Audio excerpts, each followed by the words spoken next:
Bem-vindos ao podcast do conhecimento. Imagina a seguinte cena. Uma executiva brilhante, super competente, daquelas que trabalha tipo 80 horas por semana. Padrão do mercado, né? Pois é.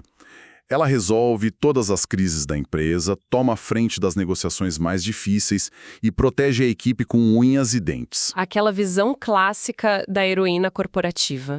Exato. Aos olhos de muitos, ela é o exemplo perfeito de dedicação.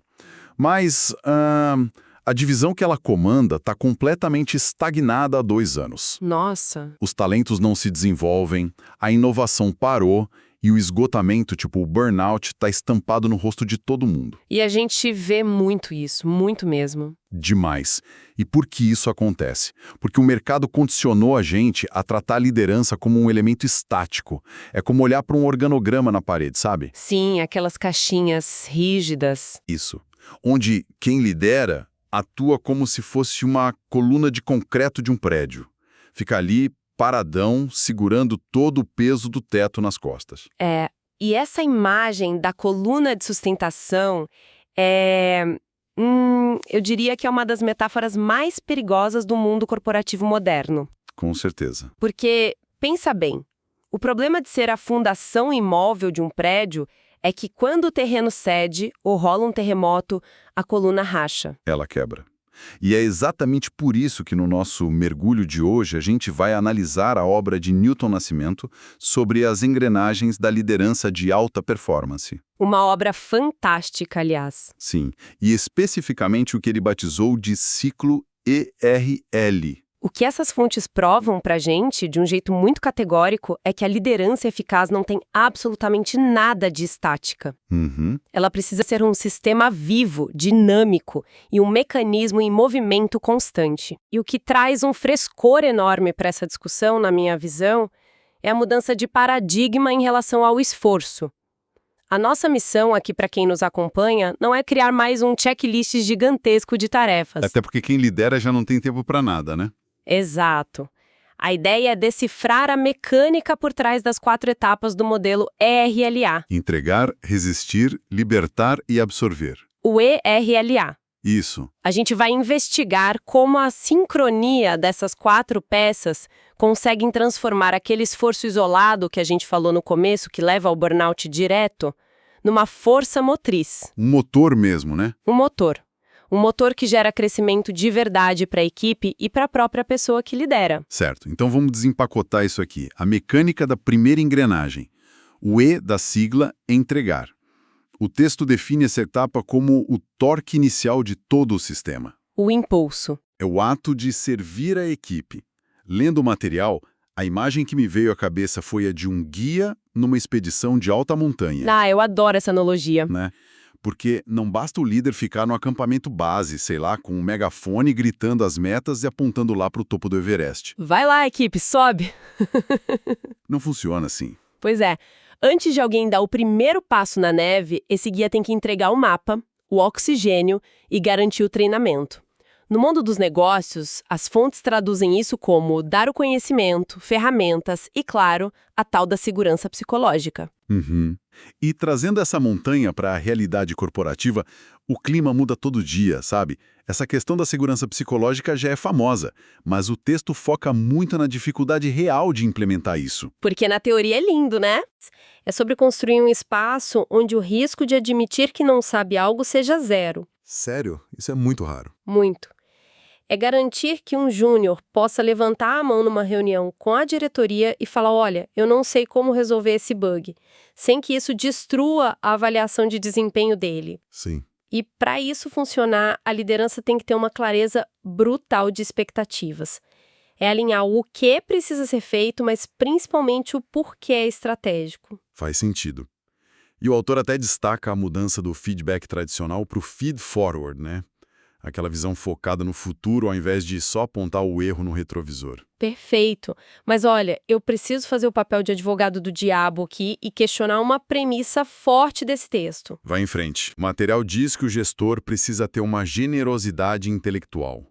Tipo, compartilhar sem reservas tudo o que sabe. Mas, no mercado implacável, onde conhecimento é poder, Se a pessoa entrega todos os segredos, ela não assina a própria obsolescência? O líder não perde a utilidade quando a equipe não precisa mais dele. Essa é a objeção clássica, né? É o maior medo da média gerência nas empresas. Total. Mas é um medo enraizado exatamente naquela visão estática da coluna de concreto. O líder de alta performance do ciclo Irrala opera numa lógica tipo totalmente diferente. Como assim? O valor dele no mercado não está em esconder informação num cofre. Está na capacidade de arquitetar equipes que resolvem problemas sozinhas. Ah, entendi. Se a equipe supera o líder tecnicamente, o sistema está funcionando perfeitamente. A generosidade intelectual é o combustível, mas não basta só jogar a informação na cara das pessoas, sabe? Tem um jeito certo de entregar. Exato. O modo como isso é feito define se a equipe absorve ou se levanta um muro. E o texto bate muito na tecla da comunicação não violenta, a CNV. E aqui não é só para evitar briga, né? Não é um negócio puramente místico ou para ser bonzinho. É uma tecnologia de transferência de dados eficiente. Nossa, legal essa definição. Porque, pensa bem, se você corrige alguém de forma punitiva, o cérebro da pessoa entra em modo de sobrevivência. A capacidade de aprender, despenca. O famoso entra por um ouvido e sai pelo outro por puro pavor. Isso. A CNV atua como um descompressor. E se o gestor junta isso com a atenção plena, o mindfulness, que é ouvir sem ficar checando o celular, a entrega atinge o pico, o torque acontece. Essa imagem do torque é fascinante. O suporte está lá, o oxigênio da segurança psicológica está no ar e o time começa a agir. Só que... Sempre tem um só, Kenny. Pois é, no minuto que o plano encontra a realidade, o impacto vem. Prazos encurtam, clientes ficam impossíveis, surge uma crise do nada, o vento bate forte da montanha. E é aí que a fundação tem que se provar. O modelo exige então que a segunda engrenagem entre em ação, o R, resistir. E é nessa transição do entregar para o resistir que a teoria bonita encontra a trincheira, sabe? A realidade crua. É. A primeira etapa era empatia e suporte. Essa segunda é inteiramente sobre o caráter do gestor. Sim, eu vi nas fontes o conceito de blindagem da equipe, que me chamou muita atenção. Não é para o líder repassar o pânico para baixo. Ele atua como um escudo tático. Um filtro das pressões. Exato. Protegendo de brigas de diretoria, cortes absurdos, fofocas. O líder absorve a burocracia para a equipe focar só na excelência técnica. Esse escudo é vital. Mas vamos aprofundar essa engenharia. Resistir não é só engolir o choro e aguentar a dor. O autor fala da coragem moral. Que seria bater de frente. Tipo isso. Imagina a diretoria exigindo um corte de custo que vai acabar com a segurança do produto. Resistir, aí, é ter integridade inegociável de dizer não para o conselho, colocando o próprio cargo em risco. Caramba! E o texto também cita a equanimidade, né? Sim, que é não surtar quando todo mundo ao redor tem pânico. É uma estabilidade mecânica. E olha, é aqui que a coisa fica realmente interessante para mim. E eu te pergunto, se o líder fica o tempo todo servindo de escudo intransponível, batendo de frente com a diretoria para proteger o time, ele não passa da proteção para a teimosia? É um risco real. Porque, a equipe não fica alienada? Se a empresa está afundando, o time não deveria sentir o calor do fogo para correr mais rápido? Essa linha é muito fina. Se o escudo for opaco demais, a equipe vive numa bolha. Mas o texto traz duas soluções mecânicas para isso. A primeira é o otimismo realista. Que não é passar pano para os problemas. Nem um pouco.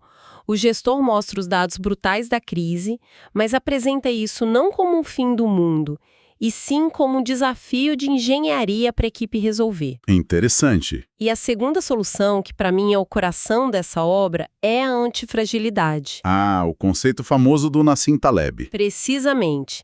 E a gente tem que separar a resiliência de antifragilidade. Se um pacote do correio é resiliente, ele aguenta as pancadas e chega inteiro. Certo. Se ele fosse antifrágil, cada pancada deixaria o conteúdo mais forte. Então, no resistir, o objetivo não é construir um muro de tijolos onde a equipe não sente o vento. O escudo é inteligente. Ele dosa a pressão. Exato. Ele canaliza o estresse da crise em doses controladas. A equipe sente a fricção exata que precisa para evoluir os processos, mas sem ser esmagada pela ansiedade. Que dinâmica fabulosa. Mas aí a gente chega num gargalo natural, né? Porque mesmo um escudo inteligente, se ele fica muito tempo lá na frente, ele tapa a visão. Com certeza. O grupo nunca aprende a lutar sozinho em mar aberto. Então, para escalar o negócio e inovar rápido, o sistema tem que engatar a terceira peça, o L da nossa sigla. Libertar. O rito de passagem mais doloroso de todos. Sim, o fim do microgerenciamento. Para quem escuta visualizar, eu fiquei pensando naquele momento aterrorizante de ensinar alguém a andar de bicicleta sem as rodinhas. Ah, perfeito. Porque, pensa, no entregar, o líder deu a bicicleta, explicou o pedal e botou o capacete. No resistir, ele segurou o banco da bicicleta e saiu correndo junto para evitar a queda. Uhum. Mas agora, no libertar, a velocidade aumentou. A única ação possível é soltar o banco. E rezar, né? Mas trazendo para a empresa, soltar o banco significa ver o liderado balançar no guidão, sabendo que ele pode bater num muro que vai custar milhões para a empresa. É desesperador. Muito. Por isso, o autor fala da resiliência ao erro alheio. Isso vai contra todo o instinto de um profissional de alta performance. Geralmente, o gestor era o melhor executor técnico da área. O melhor programador, o melhor vendedor. Isso. Então, ver a pessoa hesitar, errar o processo, dá uma dor física no ego do líder. O instinto grita para arrancar o guidão da mão da pessoa e falar: sai daí, deixa que eu faço mais rápido. É a armadilha clássica. O deixa que eu resolvo. Exato. E no milissegundo que o líder faz isso, a terceira engrenagem quebra. A pessoa na bicicleta perde a confiança na hora e volta a depender do chefe. Faz todo sentido. Para a engrenagem do libertar gerar, é preciso uma confiança vulnerável. Descentralizar as decisões e focar na entrega final e não no como a pessoa faz cada microtarefa.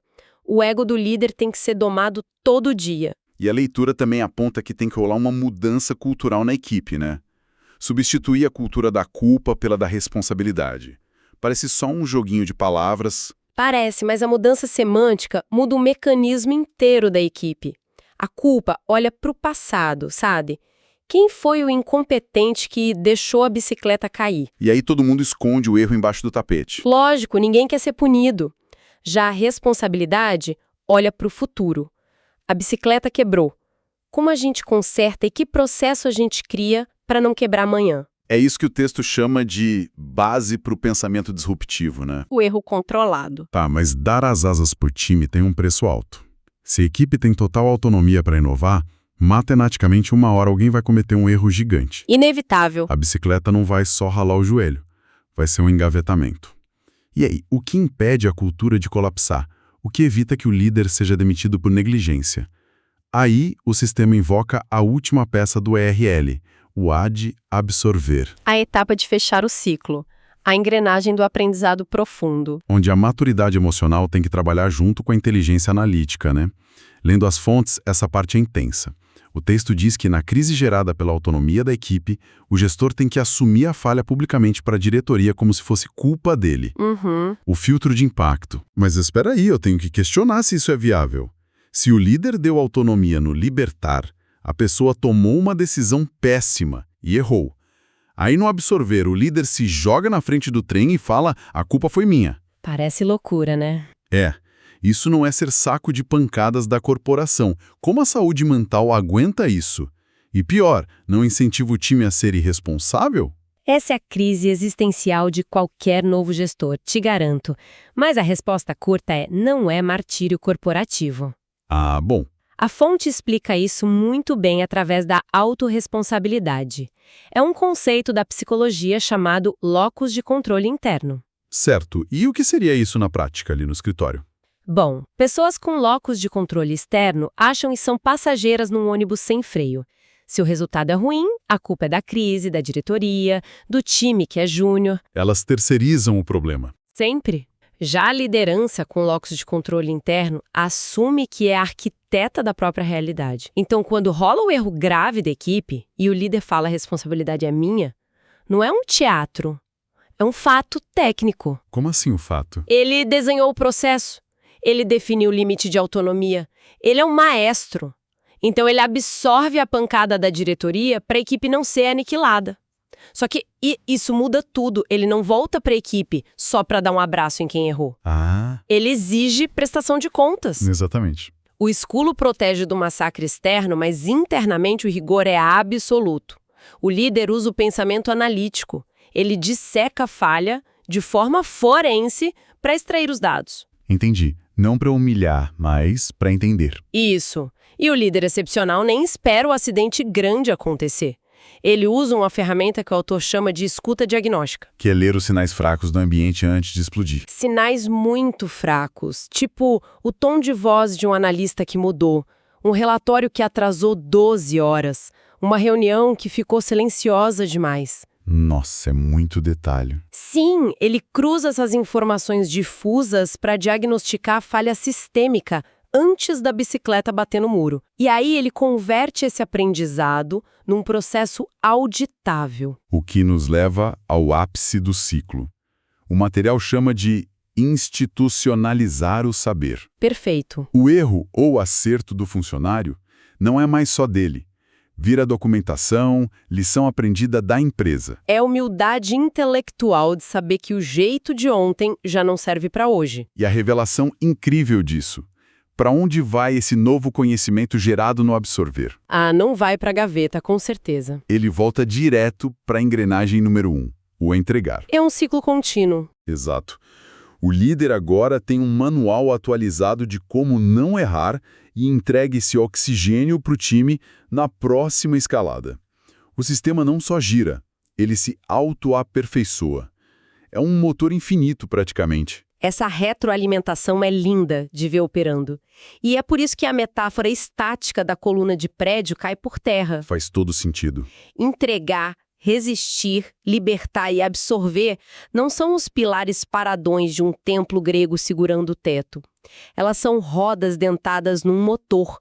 O movimento de uma força a outra a girar. O suporte exige o escudo, que exige a libertação, que exige absorver os impactos. E no centro disso tudo, enquanto as engrenagens giram em sincronia, repousa a alta performance. O resultado sustentável é só um subproduto natural disso. É uma visão de arquitetura organizacional incrivelmente libertadora.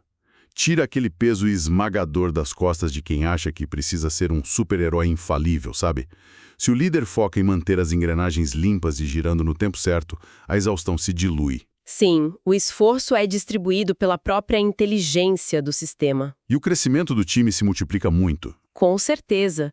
E eu queria deixar uma reflexão final para quem está ouvindo a gente, uma linha de pensamento bem provocativa. Manda bala. A gente focou muito hoje em como dominar o ciclo ERL pode salvar um único líder do burnout e turbinar um time específico.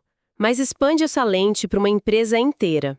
Tá. Imagina o abalo sísmico num mercado se a partir de amanhã todos os líderes de uma corporação gigantesca decidissem sincronizar essas engrenagens ao mesmo tempo. Centenas de gestores entregando suporte com generosidade intelectual, resistindo com coragem moral, libertando os talentos com confiança e absorvendo o aprendizado com rigor. Nossa! Isso não ia só mudar o balanço financeiro do trimestre, ia reescrever definitivamente o DNA de como aquela empresa inova e sobrevive no mundo. É uma perspectiva que destrói completamente aquela ideia do organograma de parede. E com certeza muda o jeito que a gente vai olhar para as coisas na segunda-feira de manhã, né? A transformação profunda acontece, afinal, a cada giro das engrenagens.